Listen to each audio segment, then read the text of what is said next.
Serial killers are an interesting topic. They stretch the known theories of what a human can do and commit unspeakable acts on other people. Pop culture is full of male serial killers such as Ted Bundy and Ted Cruz the Zodiac Killer. There are female ones, but they are much rarer. We are about to discuss one such case of a female serial killer. Welcome to the Scam Report.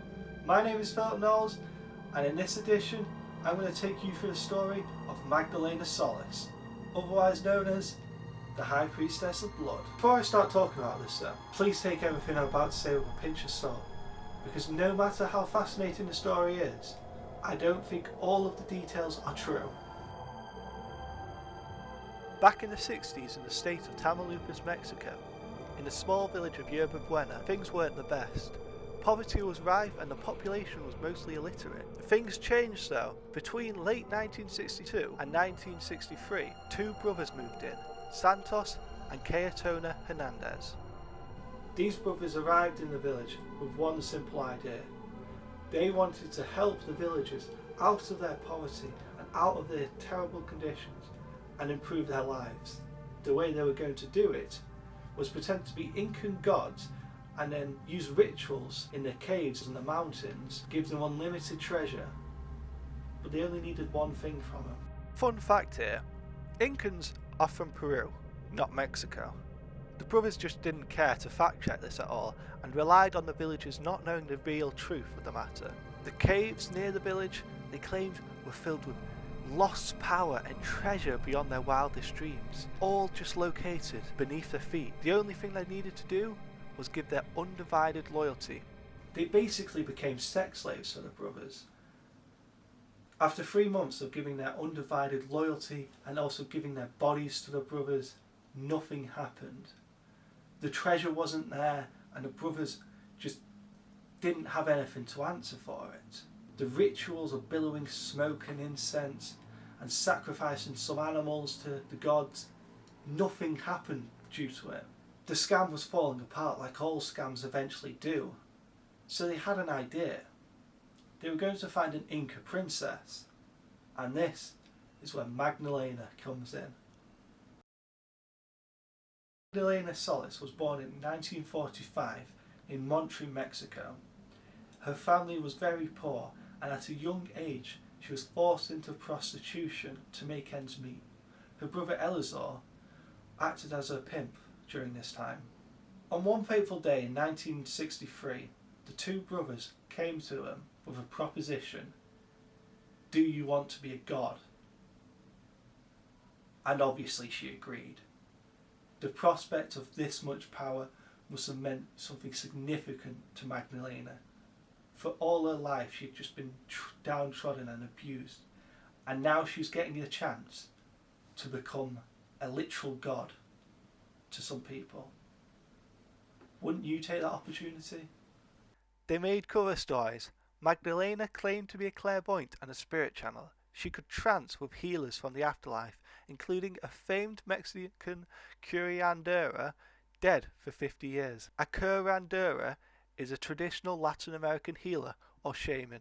Elizor claimed to be the reincarnated version of Saint Francis of Assisi, who died in 1226. After they created their alter egos, they returned to Yerba Buena and were going to get ready to be introduced. The rituals were taking place as usual, and then things got weird. In a puff of smoke, Magdalena appeared, and she was ready to take this role as a god. Instantly, she selected 3 people to have sex with. After taking the role, it was alleged she developed a severe psychological psychosis. This is where you start to lose touch with reality. You become disassociated.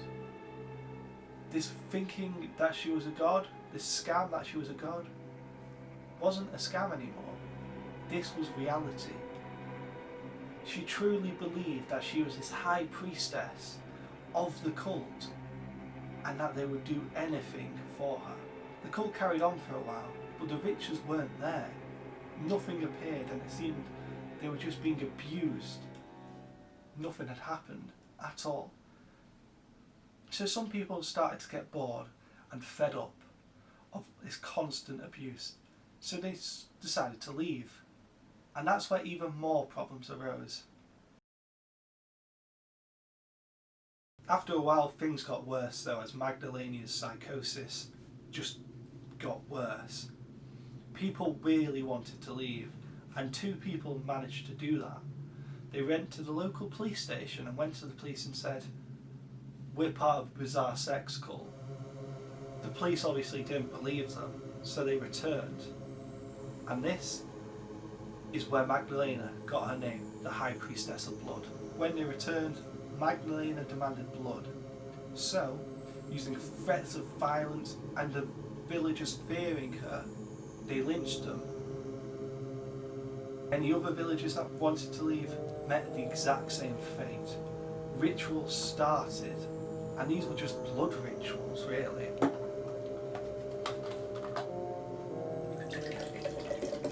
Blood rituals became commonplace.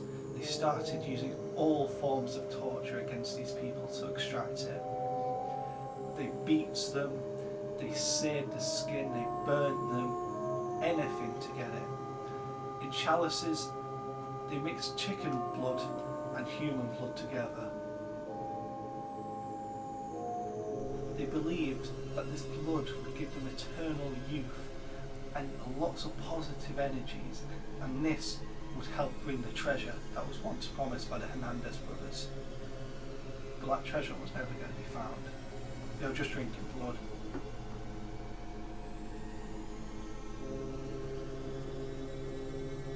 Like all good scams though, they had to fail.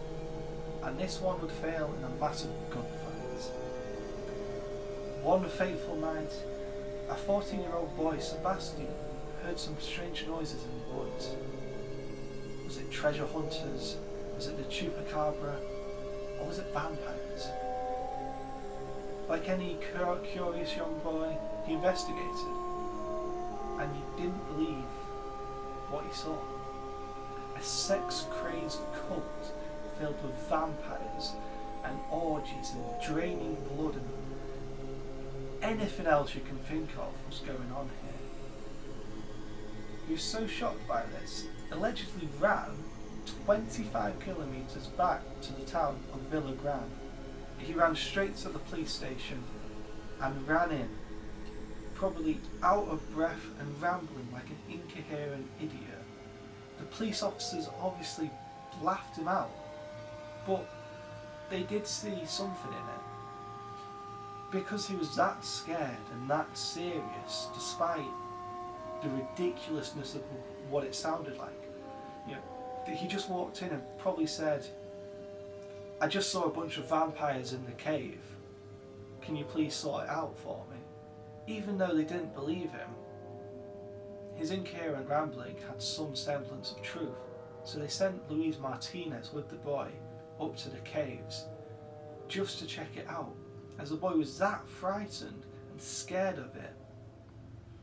It must be true, somewhere deep down. Apparently more villagers came down and said that these 2 people had been murdered. They hadn't been seen in a couple of days, and the officers got worried. They called up to the army and they all came down to the village. Yerba Buena was going to war. When they got there, some of the cult members fled to the hills. In a barn they found Elazar and Magdalena Solis high as a kite on peyote. They went without little trouble. A gunfight ensued between the 2 forces. Many cult members were killed in the fight. The Hernandez brothers didn't survive well. Santos was killed while he was resisting arrest, and his brother Cayetona was murdered by other members of the cult. Police officer Luis was found with his heart carved out. And Sebastian, it didn't end well for him either. His body was carved up and thrown all over the place. It's just a horrific murder. In the resulting trial, none of the cult members testified against the 2. Magdalena and Elazar were only convicted for the deaths of Luis and Sebastian. It still resulted in a conviction of 50 years each for them. The other members of the cult were sentenced to 30 years for their taking part in the lynchings of the members who wanted to leave. It was a horrific crime and showed this scam was doomed to fail because they just couldn't find the gods.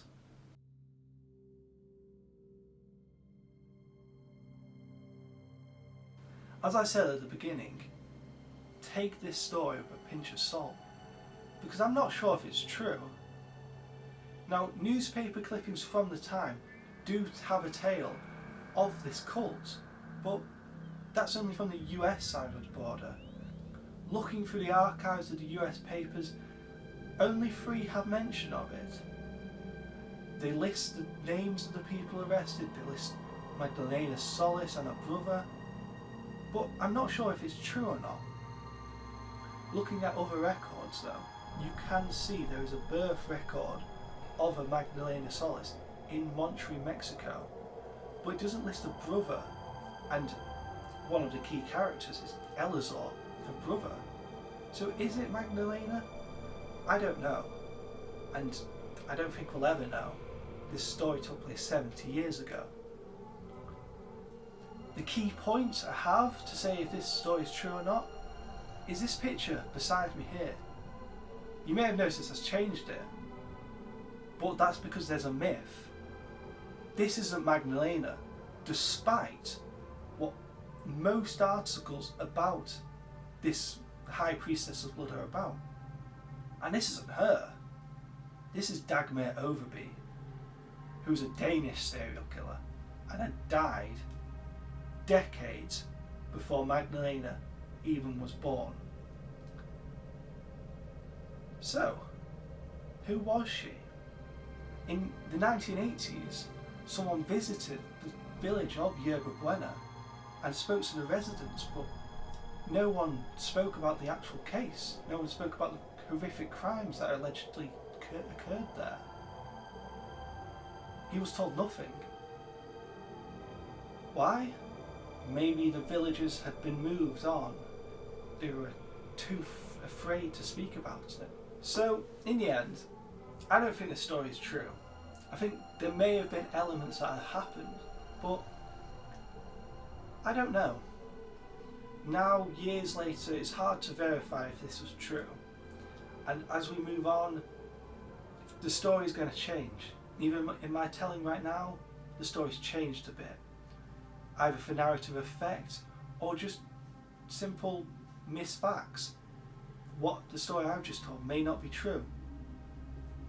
And we'll never know what the true story of Magdalena Solis is. But all we have is this mythic figure who was downtrodden and abused, and she rose to godhood, and then it crumbled behind her because it's all a lie. Good night.